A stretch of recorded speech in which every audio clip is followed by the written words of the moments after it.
Bismillahirrahmanirrahim. 398 hadis. Adam o'zini haqli bilan anglab bo'lgan hadis tugu. Jahannamning haqqından. Qala Rasululloh sallallohu alayhi va sallam: "Yu'ta bi jahannama yawma idhin laha 70,000 zimamin." Peygamber aleyhissalatu vesselam aytdi, qiyomat kun jahannamni keltirecek deb aytdi. İnsanlarni hisob sual etmege to'xtatgan zamonda. Hali bir aslan aplanning adamların ustidan nechik keltira. Ular biz şökepti deb aytmaga bo'lmaymiz. Nechik keltirganini Alloh bilir. Tek keltirecek deb bizga bir masal keltira. Laha 70,000 zimamin. O jahannamni 70,000 yugeni bular dey. Şu atni tutup haydigenine nechik bulasın o yakka bu yakka buragan. Neçe yugeni bulacak? 70,000.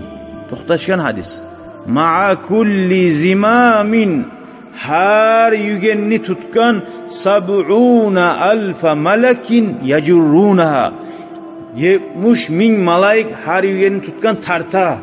To'xtatma qaray şu jahannam algasay Allahu Teala'nı açuun çıqqalanı yallapmaga. Uzun oylaşıp sanavun çağırmaga da qiyin. 70,000 yugenni her yugenni tutkançı 70,000 malay. Bu bizge anlattı jahannam neçi ullu zatkenin saqlap to'xtatıp da bolmaga, aldından almaga, qaçıp qutulmaga yol yok. Hali geleyik 399 hadisga.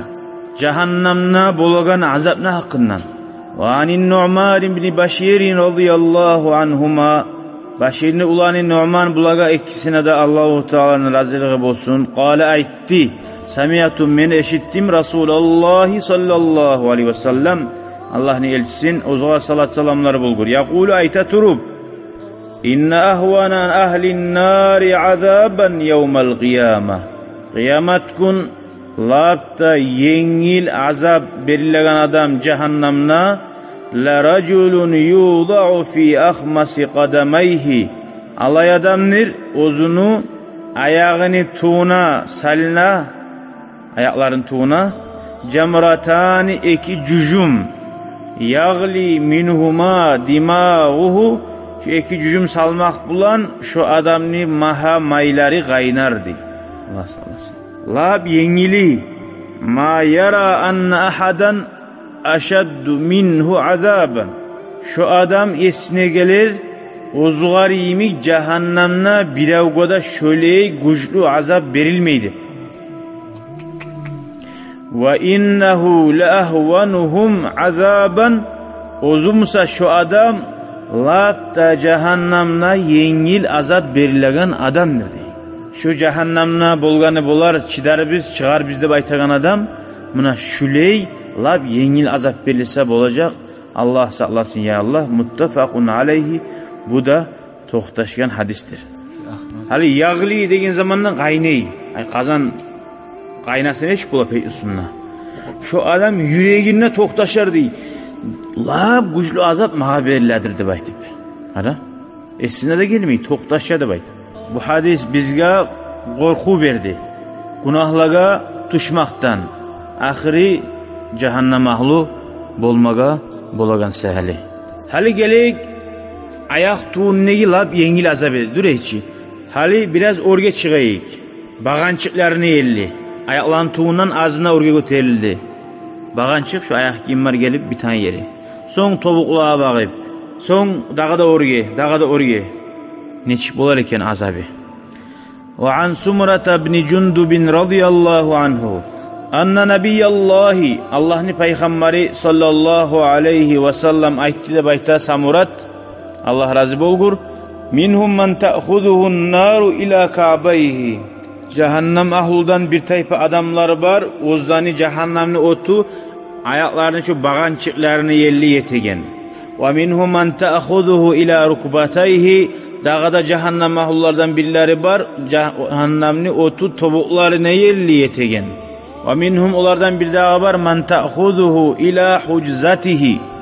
Ay ginnikni de şu ginnikin tubuna elli. Şarbarı tahtilan yerge elli. Azap gele. Ve minhum men ta'khuduhu ila tarquvatihi. Dağda bir tayfalara var, cehennemli otu tamağını tuğun ne süyekleri var ki şönnerli tutar diye cehennemli otu.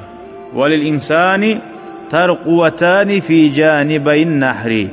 İnsanın ni tamağın tuğunna eki var de şu tarquva deyin zat. Eki süyekleri. Nerli yallar de bayta. Bu hadis anlattı bizge cehennemli azapları barda halka birimik tuğul. Ayağın tuğuna salganına o hal tuşamsa tamağın erli azap verilen adamga ne bulacak? Cehennemni yengil görmegiz. Günahını etegen zamanla günahını yengil görmegiz. Günahını azabını öleşigiz de bayt. Allah sağlasın bizim cehennemge giren günahlardan. Velhamdülillahi Rabbil alemin.